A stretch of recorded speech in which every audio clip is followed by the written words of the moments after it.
Well, we're really looking forward to this conversation.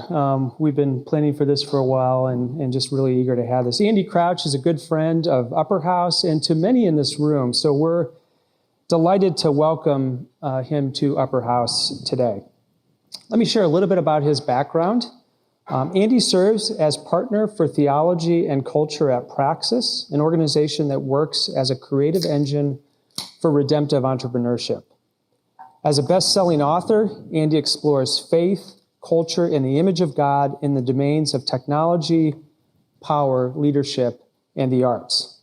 He has written 5 critically acclaimed books, plus another with his daughter, Amy.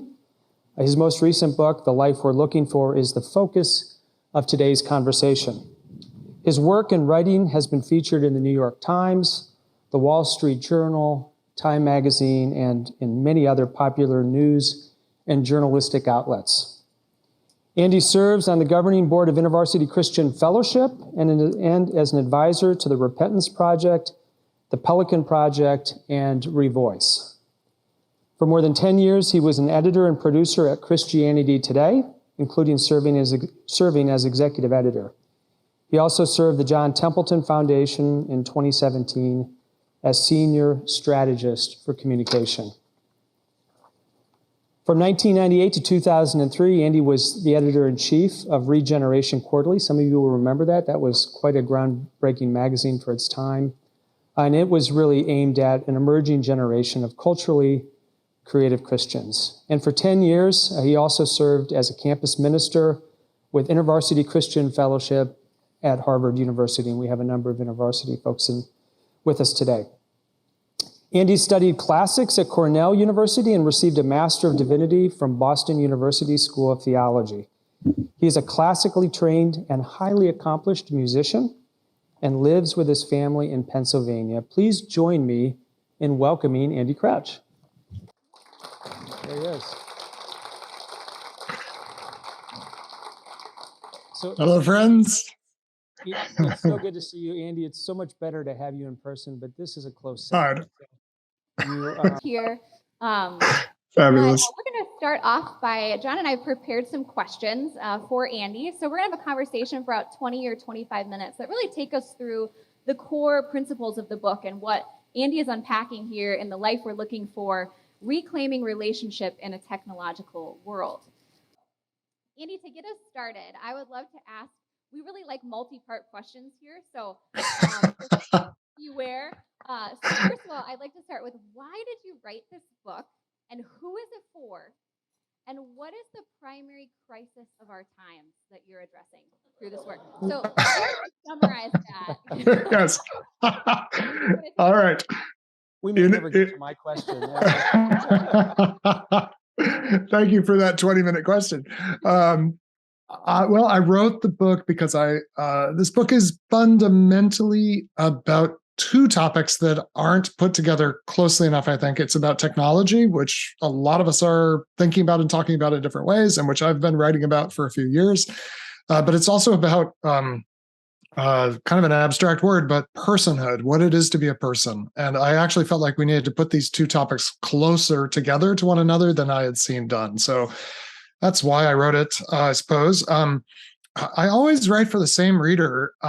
This may sound a little odd, but I have a very specific reader in mind when I write, and I trust that other people can read over her shoulder. I think of her as a 23-year-old young woman. It happens that my own daughter, Amy, is now actually this age, but I've been writing for this reader for a long time. And I kind of imagine her having probably recently graduated from college. Not that college is the only pathway to meaningful life and work, but my readers, I think, I have a hard time not using big words sometimes, and my readers want that challenge, and so often they've gone to college.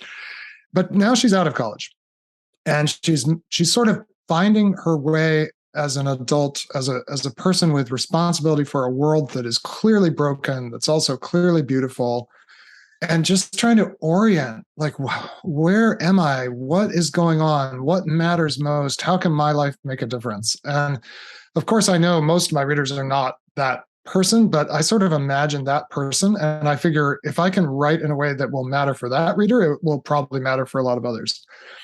And when I think about that reader in particular, we are aware that I'm not sure there's been, at least in my lifetime, a harder time to be coming of age, because I think people are actually coming of age in a time of crisis. I think we're coming in a time of great disillusionment with some of the promises that were so hopefully extended for technology specifically, and all the benefits it would bring to the world. I mean, those of us who remember when Facebook opened up, and I imagine there are many people in this room who remember when Facebook went from being just at a few colleges. If you went to one of those colleges, it happened sooner than for everybody else, but eventually everybody got access. And do you remember? I remember rushing onto Facebook, like signing up and connecting with all those long lost friends and things. This is just going to be amazing. And then we think about the promise that was made on behalf of Facebook to connect the world, that by connecting the world, we'd somehow create this amazing opportunity for global community. And I will just tell you, there's hardly any 23-year-old who joins Facebook feeling that way today. So something's gone wrong. And, you put it in terms of what's the primary crisis. I mean, maybe we can get into this a little bit, but I think it's a crisis of what it is to be a person. I think paradoxically, we live with greater affluence and certain kinds of power than we've ever had in certain ways in human history. But I think it's as hard or harder a time to be a person and to flourish as a person now than it's been in a very long time. So that's a little bit of the origin of the book. Good. That's a great lead into my multi-part question, Andy. So I wonder if you could unpack the vision in the book that you're casting for flourishing human beings. And you, in particular, you talk about a heart, soul, mind, strength complex. How do we know if we're living in this integrated way or not? Yeah. Yes, thank you for noticing that. Well, this book, in some ways I feel like all my books are about flourishing, because I think this is the great joy and task and challenge of our lives, is to find our way to be everything we were created to be. And I think if you had put the question of flourishing to Jesus of Nazareth, or to anyone in his place and time, first of all, it's a very Greek question. It's an Aristotelian kind of question. And we get this kind of concept of flourishing, I think, ultimately out of the Greek tradition. But Jesus himself was, of course, a Jew. And while he would have been aware in some way of the Greek tradition, I think he would have rephrased the question very quickly. Not in terms of this idea of, arete or human excellence, but I think how Jesus would have asked this question, and how people did ask questions like this around Jesus, was, what is the greatest commandment? Because the commandments were seen by God's people, Israel, as the path to real life, as the path to true life in the world. And so the question, of course, would be, what is the thing that sums up the possibility and the invitation to human flourishing the best? Which of all the 400 odd commandments that the rabbis had identified in the law, which one matters the most? And it's really interesting that when Jesus is in fact asked this question, he does something that, as far as I can tell, more or less, he never does at any other moment in his recorded public ministry, which is he actually gives the expected traditional answer. Usually when Jesus is asked a question, he goes in a totally different direction. But in this case, he answers the way every rabbi then and now would answer, and says, the first commandment, greatest commandment, is this: you shall love the Lord your God with all your heart, all your soul, all your mind, and all your strength. And there is something interesting that Jesus does there. This is the Shema Yisrael. I think many will know those are the Hebrew words that begin that passage in Deuteronomy. It's written on the doorpost, written on a small scroll on the doorpost of every observant Jewish home then and now. Every person learns this first when you're in Hebrew school. This is like the first thing you learn. So you shall love the Lord your God with all your heart, all your soul, and all your strength. It's 3 words in Hebrew that we translate heart, soul, strength. And Jesus, for whatever reason, when he repeats it, actually adds this word mind. So he gives us 4 kind of human capacities that we are meant to bring all of to the love of God. And then, of course, he says the second is like the first, the love of neighbor. So it's all about love. And it's about loving with this kind of description of the human person as what I sort of interpret in the book as a heart, soul, mind, strength complex. You are, I am, we all are a heart, soul, mind, strength complex designed for love. And we are meant to develop all of these capabilities. And I don't think they can be, totally distinguished. I think they overlap, heart, soul, mind, and strength, but I think they do identify parts of us that tend to get left behind in various ways. So the heart, the seat of emotion and will, my ability to deeply feel. I mean, I'm living through this, through the experience of grief with my family, which is this incredibly multi-layered experience, not just of sadness, but also laughter and emptiness. And you need a big heart to live in this world of love and loss, right? So what would it mean to live with all our heart, to have kind of fullness of emotion and the will that generates to love people and do good in the world? Then soul, I suppose, includes the idea of a kind of depth of self that's particular to each person, that speaks to the depths of the world, ultimately the reality of God. And do I even know? Am I even in touch with my soul? Do I even know that I have a soul? Do I even live soulfully in the world with fullness and depth of self? Mind, Jesus adds that, and I think that points to our ability to actually reason through and think about our circumstances. A lot of our thinking, or a lot of our cognition, happens actually with our gut gut feeling and emotion, but we also have this ability to kind of think things through and do what I'm doing right now, which is kind of carefully parse out what is it to be human. Am I developing fullness of mind? And then strength. I'm a body. I'm not a brain without a body. I'm not a soul without a heart. I'm not you can do all the permutations. I'm all of these are connected to my embodiment with kind of physical capabilities. So, I mean, this, in one way, I suppose all of us hear this and we think, yes, that's exactly right. But what I would wonder is how much of our daily lives actually helps us develop all these capacities. I think the one that technology has neglected the most, for some interesting reasons, is actually strength, because human beings used to have to move through the world, work with our bodies in the world alongside domesticated animals and so forth. I mean, it was human bodies that got work done in the world. And I'm guessing that many of us who are in the room today, and me, the main thing we are paid to do, we could do as like a little like T-Rex, like just moving our fingers. That's we wouldn't have to move any other part of our bodies. And this is not good for human beings. Like, we're made to move through the world. We're made to have strength in the world, and almost nothing in our technological world develops these days or calls on our strength, which leads to, I would say the deepest crisis of our time is this kind of crisis of personhood, very broadly understood.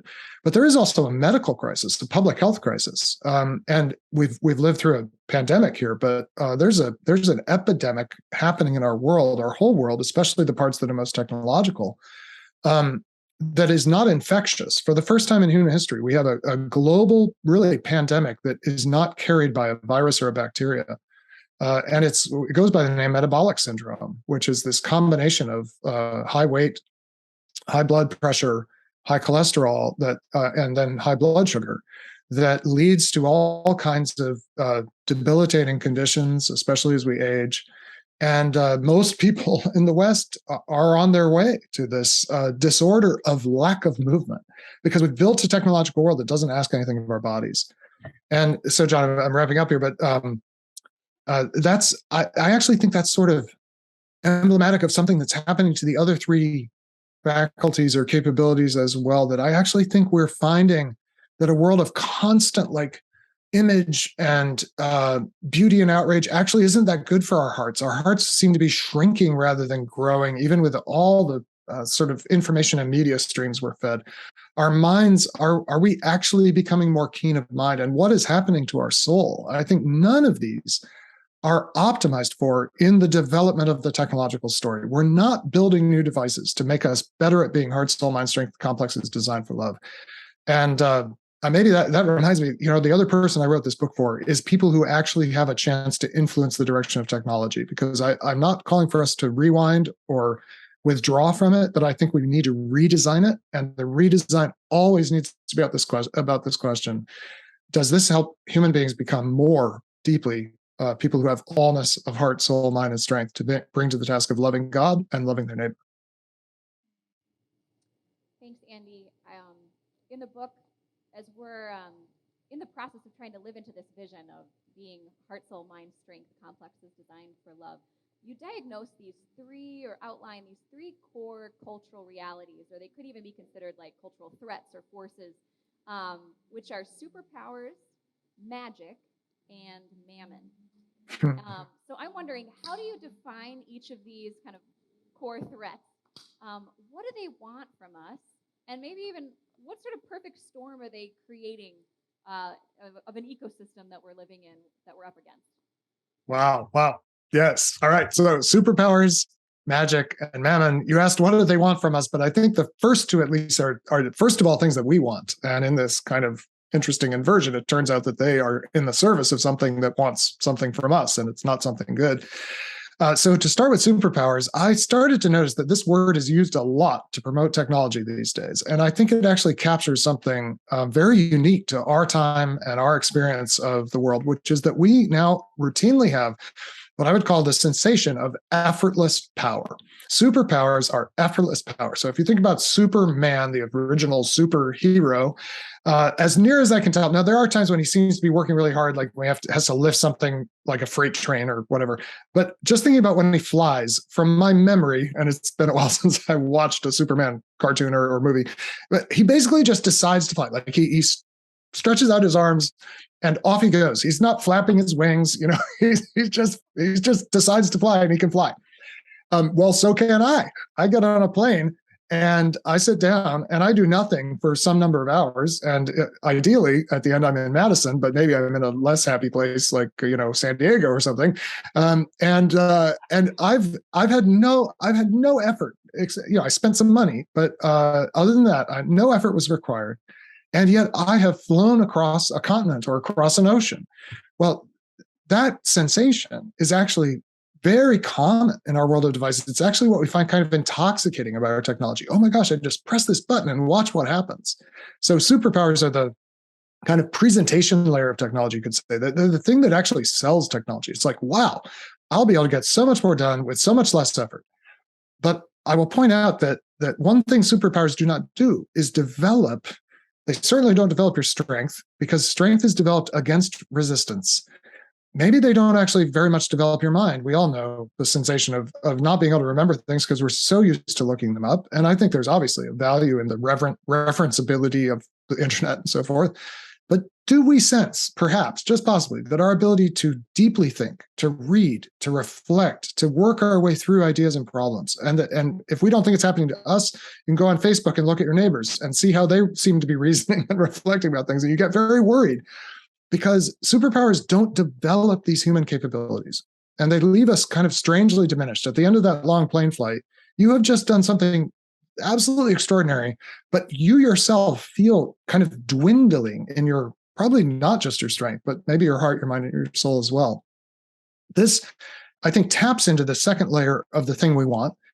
And this is a much older story. So it's only for 100 years that anybody's had these kind of technologically mediated superpowers. But there's a very long history of human beings seeking what I would call magic. And magic is the broader, deeper pursuit, I suppose, of control of the world without dependence on the world, and especially without dependence on the world's creator, on the maker of the world, and without dependence on other persons or people.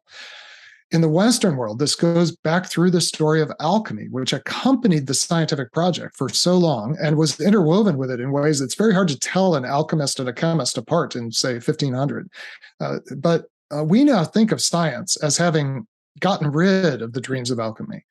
But I actually think the dreams of alchemy, which are the ultimately they're dreams of magic, are very much alive. The alchemy didn't work as technology, but it worked really well as a dream. And the dreams, basically, there were two dreams. One was to become immortal, to escape the body and its mortality and limitations. And the other was, if you had the Philosopher's Stone, it was believed you could turn any metal into gold. You could just make endless fungible liquid power, money, as much as you wanted. And I actually think those dreams are so with us. But that leads to the third force that is kind of driving events in our world, I think. And to this, I would want to give the name Mammon, which is also the name that Jesus gave it. And when Jesus says you cannot serve God and mammon, the first Christians very quickly came to believe he was not just using an obscure Aramaic word for money, because he could have just said money, and the New Testament would have translated it as we translate most of the words of Jesus. We translate them first into Greek in the New Testament and then into our own language. But what do we leave untranslated? We leave proper names untranslated, the names of persons, Melissa or John. We don't turn it into B, which is what Melissa means. I don't actually know what John means. Andrew means manly. It's too bad we don't translate Andrew, so he would call me manly the whole time. But proper names we leave untranslated. And the first Christians came to believe when Jesus said mammon, he was not referring just to a thing or even just to a system, but to a demonic force. And mammon does want something, I think. Mammon, I believe, is the name of what, in a mysterious way, we label or we name in the Christian tradition as the demonic, the realm of quasi-personal will at work in the world opposed to the will of God. And the will of God is for the flourishing of persons in love that leads to the flourishing of the whole creation. The will of mammon is the separation and reduction of persons to things, such that the world becomes reduced to a thing, such that God is not known in the world, and the world is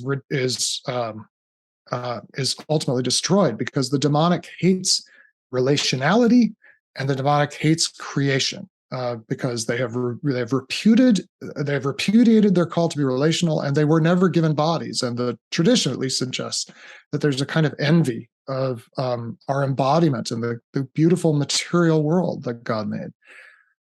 Unfortunately, we think that technology is driven by what we want. I want superpowers, or maybe on a deeper level, I want, or my society wants, magic. But I think when we start talking about the demonic, it's a way of saying or reckoning with the possibility that there's actually a kind of will against God's will in the world that is driving a lot of what we actually develop and what we imagine we'll do with it when we have it.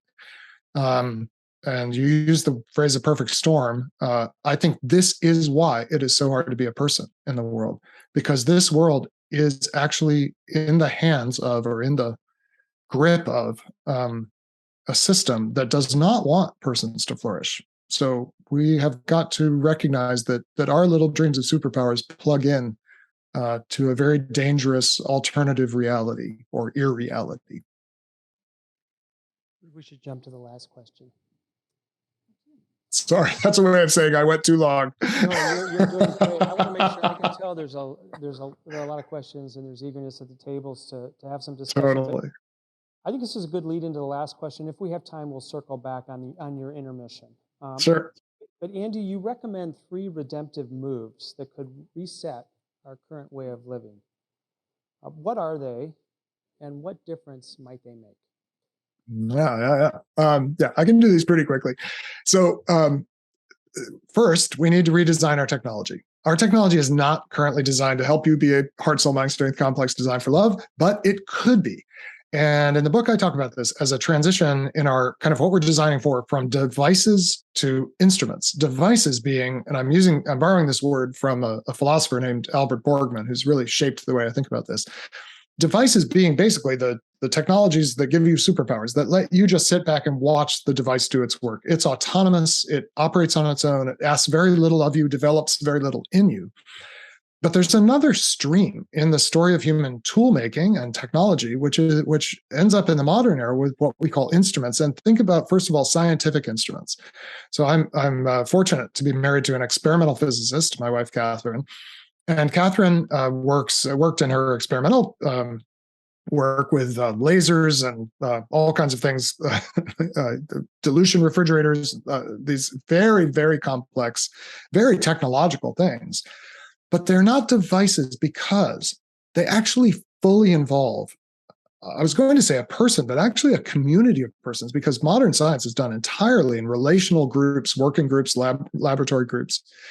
And these instruments are embedded in these highly personal systems. They require human beings to operate them, even though they have a lot of high technology. So they aren't magic. There's nothing magic about a real scientific lab, because it's right at the edge of our understanding. And many days things don't work, and many days things are very confusing. And some of the results, even if we trust the results, we don't know exactly what they mean. but it's this invitation into full engagement with the world. And being a scientist at its best is heart and soul and mind and strength together with other people. It's such a beautiful endeavor for human beings. And technology can help. It can give us these scientific instruments. Think of medical instruments that doctors and clinicians use. They can be very high tech. My own father, who just passed, was supported for 1.5 years with a BiPAP, a bidirectional positive airway pressure machine. High technology that allowed his clinicians to support him in being as much as he could a heart, soul, mind, strength complex designed for love. Gave him 1.5 years of life that he wouldn't have had. I mean, this is amazing technology, and in a sense, it's device. It did some of the breathing for him that he couldn't do, but it's integrated into a vision of what it is to be a human being, and it doesn't just replace a human being. And then musical instruments, which can also be high tech, but have to have someone develop skill on the instrument to play. So we need to redesign, and we can all do this to some extent by changing what we ask. The little glowing rectangle in your pocket can either be the ultimate device, and it can distract you and replace you and diminish you in all kinds of ways, or it can be an instrument that you use to be fully human and to contribute creatively to the world. So that's number one. I have to go faster, don't I? The second thing is I think we actually need to rebuild the kinds of environments where persons flourish. And this is not really a technological project per se, but we live such isolated lives, honestly, right now.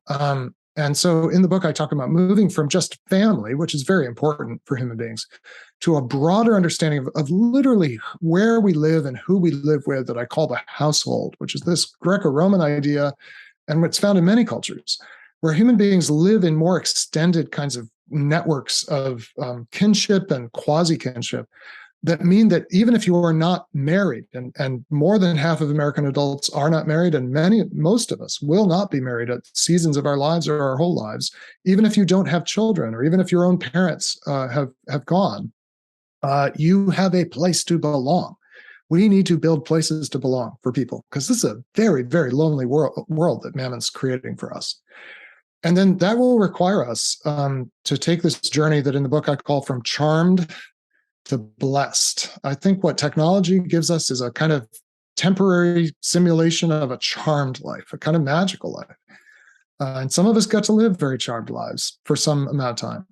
But the biblical vision is not that your life will be charmed. It actually is a vision that takes us into and through suffering with one another because of love. And the testimony of Scripture is on the other side of that is blessing. I just want to empty my life of the desire to be charmed. It's led me nowhere good. But the pursuit of a life in which I'm seeking to be blessed and to bless other people is a worthwhile life. So from devices to instruments, redesigning our technology, from family to household, redesigning the actual spaces that we live in together. And then from charmed to blessed is really about redesigning the dream. What are we aiming for? What do we hope the world will give us? It won't give you charm for very long, but it could give you blessing. And maybe we could design our lives in that direction. And while people are doing that, Andy, I can kick us off with an initial question, but there's so many grand changes that are being proposed in the book. I'm wondering what changes you might have started to implement in your own life, or how has this process of writing and the theories the analysis that you've come up with, what has that provoked or convicted for your own family and how you're living? Or did you make some of those changes, and did that inspire some of the research and writing, and like how did that happen and unfold for you in the book? Yeah, a little bit of both. But I would say that I've gotten much more serious about a few things. One is I try to ask every time I pick up my phone, or am tempted to pick up my phone, or feel the itch to touch my phone, am I about to use this as an instrument? In other words, am I staying really engaged with the world, or is this an escape, which I think is kind of the lure of the device? And the other thing that I've become just more and more attentive to is actually just my body. I was actually in Madison at a conversation that the Upper House helped facilitate when I was writing this book, and got to meet Steve Maryland, who was a coach and athletic trainer, strength trainer at the University of Wisconsin and elsewhere. and I learned from him at this meeting at the Upper House about the 3 planes of motion of the human body, the fact that we are meant to move in the world through these 3 dimensions, and how little of our lives invites us to that. So I spend a lot more time moving in 3 dimensions than I used to. And even though my work is still screen-based and writing and this kind of thing, the moment I finish here, I'm going to get up and I'm going to intentionally go out on a walk. I'm going to actually walk up a hill. So there's a little bit of vertical movement. And I just am building that into my days much more than I used to. I have what might be a challenging question. So this concept that you introduced of households. So I was introduced to a concept like this about 25 years ago when I was in school. And since that time, I've spent a lot of time, effort, energy exploring people who've tried to do that in one way or another. So either have lived in something like a household, or I've tried to start several myself. And what I've observed is a few things. One is people are incredibly difficult, and you can't avoid people who basically completely lack social skills. Oh boy. And 2 is the majority of the benefits from real households come with long-term commitment. Yes. Particular commitment that extends into that you can trust when you decide you're going to live with these people, that they will be there when you are no longer able to care for yourself, right? You're 80. Yeah. And a lot of places that are well known for forming communities like monasteries, intentional communities are collapsing right now because people are in their 80s and there's no one to care for them. No one's. Wow. And so that concept of household feels to me like your definition of magic. And I wonder what you think about that, and whether, like, there seems like a simple challenge that would be a starting place for thinking about a household, where if you're going to choose to participate in a household, you first need to make a commitment that you're never, ever going to move away from this town, for example. Wow. Always Wow. live here. Thank So you. thoughts on that? Yeah. Boy, thank you so much. I mean, you are absolutely right to name the many layers of difficulty that come with imagining this kind of, intersection and interpenetration of our lives with other people. And obviously, we're having a very hard time in the West, if you want to call it that, the advanced technological world, even doing this in the context of family. Remaining married, children remaining in relationships with their parents that feel life-giving to both sides rather than toxic, a word that is widely used now, even for family. And so you could well say we're having trouble even, within marital covenants and the relationship between parents and children, keeping that going. How in the world are we going to pull this off in wider circles? And we won't do it without, frankly, a lot of heartache and a lot of missteps and a lot of disappointments, because I think that's part of being human, and it's certainly part of entrusting ourselves to other people. I would not want to think, I would not want to be magical about this. I also don't think it is the work of a single moment or generation. In a way, we've got the building of the monastic communities, which were a remedy for some very serious missing pieces, let's say, in the social world of late antiquity, was a multi-hundred-year process. So there's early attempts by Augustine, for example, then of course by Benedict, but it takes hundreds of years to figure out how to sustain these monastic communities that are a kind of Christian household. And I fully would expect it's going to be 3 to 6 generations before we make much progress on this. I think we have to accept we live in quite a socially broken world. But I sure would hate for us not to make the attempt, because I've experienced many of the things you describe, and I've seen them in the lives of others and friends, but I've also seen even the temporary and not perfect attempts can be really valuable. And we cannot allow ourselves just to all end up, the way that 2/3 of the residents of Manhattan today live in studio apartments designed for one person. And that's an elite, and that's a group that in one sense is very fortunate, but they're not fortunate if they're living that way. We can't let our world become studio apartments. So rebuilding this in the face of the difficulty is the work.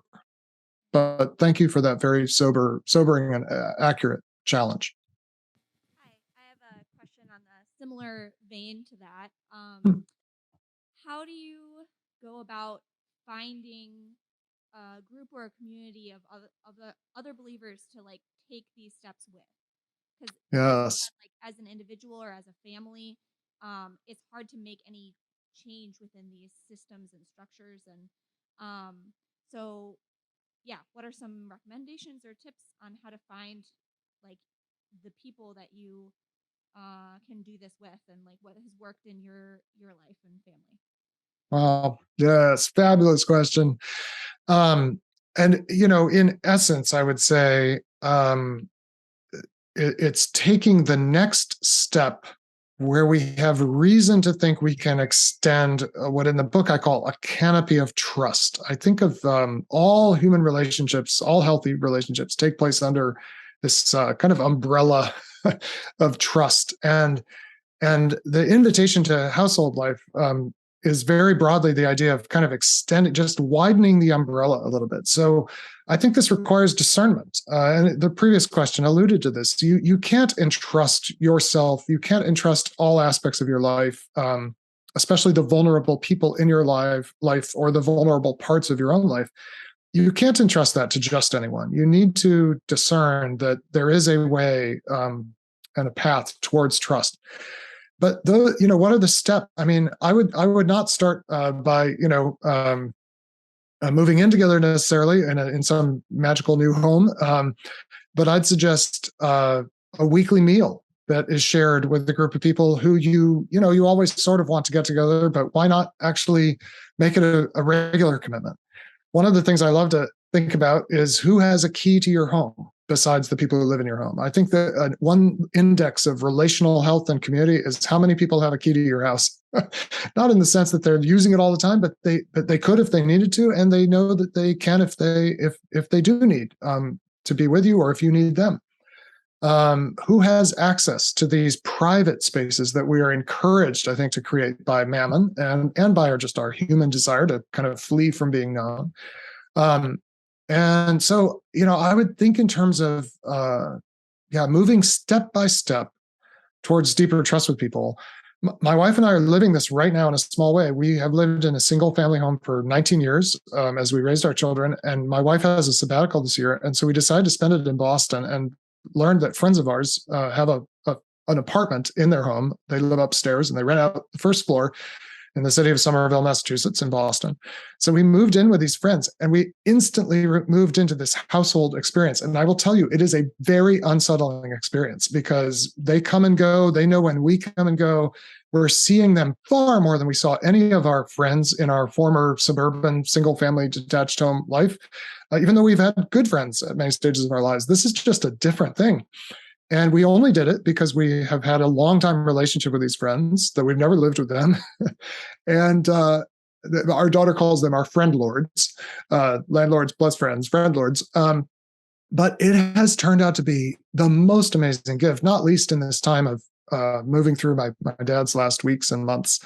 Gosh, it introduces all kinds of resilience that you didn't have before when you have a few other people you can trust close enough to your life to know what's going on.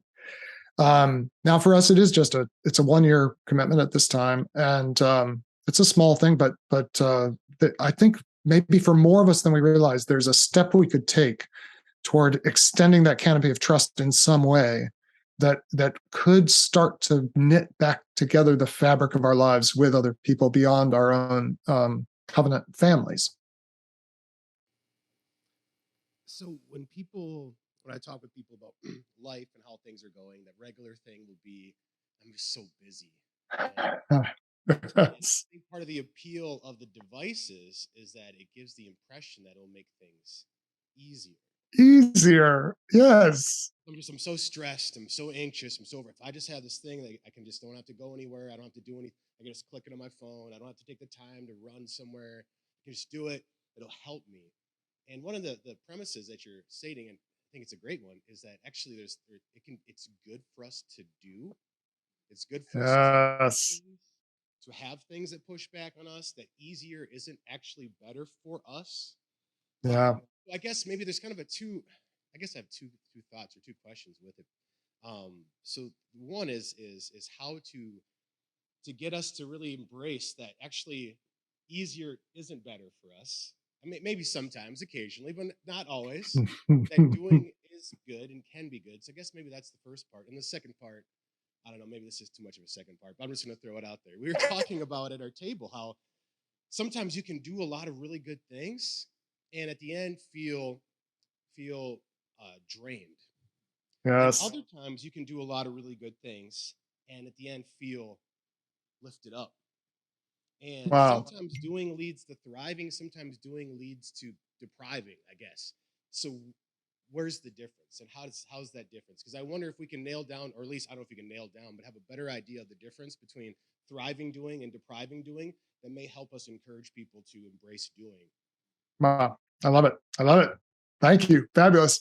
I see we do specialize in multi-part questions here at the Upper House. So yeah, let me sum it up with maybe a pair of words or two pairs of words that I think maybe capture what you're talking about, that I've been thinking about even since writing the book. And it is the profound difference between work and rest on the one hand, work and rest, and leisure and toil on the other hand. So we are made as human beings for this rhythm of work and rest. It's built into the pattern of the day. It's, of course, it mirrors the way the story of God's own creating is told. The evening comes, then in the morning, God works by creating and then rests in the evening and beholds what he's made. And human beings are made for this cycle that I sometimes describe as contemplation, action, evaluation, contemplation. Like that's the rhythm of a good life. The spirit hovers over the waters. That's the initial contemplation. What is there for me to do in this context today, in this moment? Then action, I extend myself into the world. Then evaluation, I actually step back and ask how it's gone at the end of the work. But then contemplation again, God beheld what he had made. It was good. It was good. It was good. For human beings, it's not always 100% good, but there is a resting in the work you've done. And I would just point out all these devices we think are going to make our lives easier actually just remove the contemplation and put you into an action evaluation cycle all the time, all day, all night, if you let them. And they take away the hovering and the beholding, which can't be done with or by a device. They have to be done kind of in our natural created state as human beings. And then what we end up with is we are exhausted by all this activity, all this action evaluation. And so we're like, my goodness, I need some Netflix now. So we're looking for leisure, which is not the same as rest, because rest is the glad contemplation of work well done, worthwhile work well done. But so often in our exhausted state, we think, oh, what I really need now is leisure. I need distraction. I need, whether it's Instagram in the grocery line or Netflix at the end of the day, or there's many other, of course, drugs of choice you can use to kind of give you that sensation of inactivity. But inactivity is not actually necessarily restful. Sleep is restful. Our devices are also taking sleep away from us. When children, adolescents were asked in a big survey of UK adolescents a couple of years ago, what they most wished their parents would help them with were their devices. Most parents, when asked about their concerns with their adolescents' use of devices, their first thought is inappropriate content, sexual content, and so forth. But the kids' own response was, I am not sleeping, and my parents don't know, and I need their help to get I'm just not able to sleep. And that's not just true for the kids. So we're made for work and rest. We chase leisure when we are kind of exhausted by futile work. And then I think that leads to the other thing our world is strangely full of, which is toil, which is fruitless labor, fruitless effort that does just leave you spent and not feeling like you've done very much. Maybe because you were limited, you weren't allowed to work with your body, you weren't invited to use very much of your mind. You're just plugging into maybe a very sophisticated computational system, but in the end, you're just a small part of it. And that's toil, but of course, there's a great deal of toil involved in creating this technological world that some of us get to benefit from. The actual manufacture of the devices, the mining of the materials for the devices is toil-laden work. And there's no easy way out of this, because this is, in a way, life after the fall. But we were made for work and rest, a rhythm of work and rest, daily, weekly, 7 yearly, the sabbatical year. We've ended up with a life of leisure and toil. It's not a good substitute. And wise living, I suppose, is finding a way back towards something more like work and rest. But just living is creating conditions of work and rest for everyone who works, rather than letting our work depend on others' toil, or our rest and leisure depend on others' toil.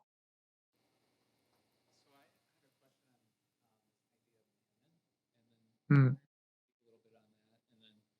I guess I'm wondering specifically as it relates to work and vocation. I think of Mammon, if I'm thinking the scripture right, Jesus says you can't love God and you can't love money. And when I think of work settings, it all revolves around money. So how can we posture ourselves as believers in a secular work environment and not come into agreement with Mammon? Wow. Yes.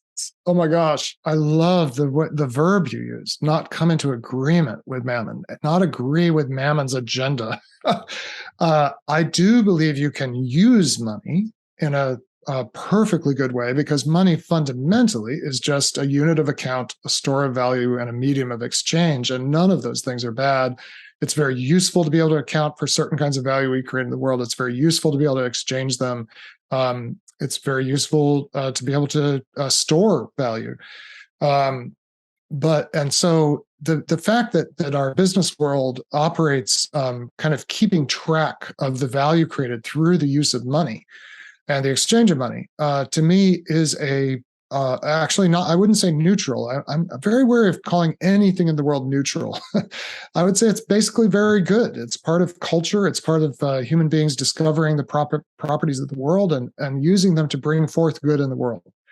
But Mammon, to me, the significance of Jesus, not just saying money generically, but using this Aramaic word that his biographers left untranslated, is that it really does involve a set of beliefs about the way the world should be. And I believe these beliefs attach themselves to the 3 functions of money that I mentioned, which another way of putting them is that money is fungible, countable, and storable. Money is power that can be exchanged for other kinds of power. It's power that can be counted, and it's power that can be saved for later. And while those are very good things in their place, what Mammon does, and I think of Mammon essentially as a whisper in the ear of every person and every system that says, wouldn't you like to be able to store up enough power that you are independent of people and of God? Wouldn't you like to count the power you have so that you no longer need to trust other people and God? Wouldn't you like to exchange the power you have for whatever you want, whenever you want it? And in that sense, we cannot allow our businesses or any other human endeavor to serve Mammon. We measure with money. And money is a great multiplier of abundance for human activity. But we can't serve it, because when we serve it, we come into agreement with its vision of an independent life. The life in which, if you have enough money, you can do whatever you want. You are not accountable to anyone. You're not dependent on anyone. Power without dependence, abundance without relationship. So I do believe there's a way to operate in the world of business using money to count, but not agreeing that a life defined by money is the life that we're pursuing together, even in the work we do in our businesses. So hope that helps at least a bit. It's such an important question. A number of the difficulties that you talked about have been popularly consensually accepted by the broad public, so that the problems coming upon us are in some sense a tragedy of the commons. At one point in your talk, you said, we can't let our world become a world of studio apartments. You've also written on power. To what extent do you think that power can or should be exerted ethically in the hierarchical domains of our human society to bring about the goods you want without them being tyrannical?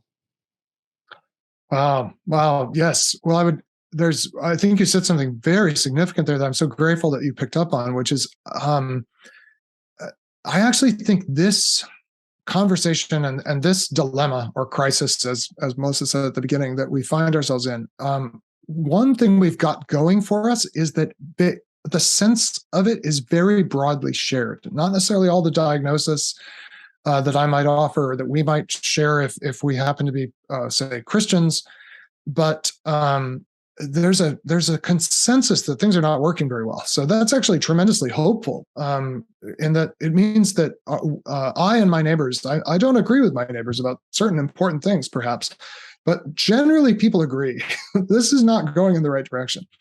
So then the question comes, how do we use our collective agency channeled through mechanisms of power to address it? And the basic thing I would say is, what is power for, if not to restrain evil and to promote what is good for human beings? So in the very broad sense, this is exactly what power is for. And we should absolutely be using all the power that is properly available to us to remedy the direction we've been going, which has served some interests, but not necessarily the common good, I would say. Now, that being said, and I know we're near the end of our time, I would just want to absolutely make sure that everyone in the world reads my book, Playing God, and having done so, learns that power means many things, and it's not just coercive power. So often we start to think about state-level solutions, and the state is the part of society that has, as Weber said, a monopoly on force. It can make you do things. And there probably are things we should certainly make people not do certain things with technology at the most exploitative ends of technology, whether in labor or in kind of the exploitation of people, in the making of the stuff or the using of the stuff. But let's not limit our imagination to what we could do through regulation or through law, because the power that's really available to us as persons is creative power. And it's far more important that we redesign, which is an act of power, and begin living differently, even under the current regime, as it were, which is also an act of power, sometimes resisting power. And that's far more important than whatever might be available to do through the mechanisms of law. There's a place for those, but a small place compared to the creative power that's available to us, to all of us, I think. So I think we're going to leave it there. We're at the top of the hour, but join me in expressing gratitude for Andy and for his willingness to be with us today. Thank you.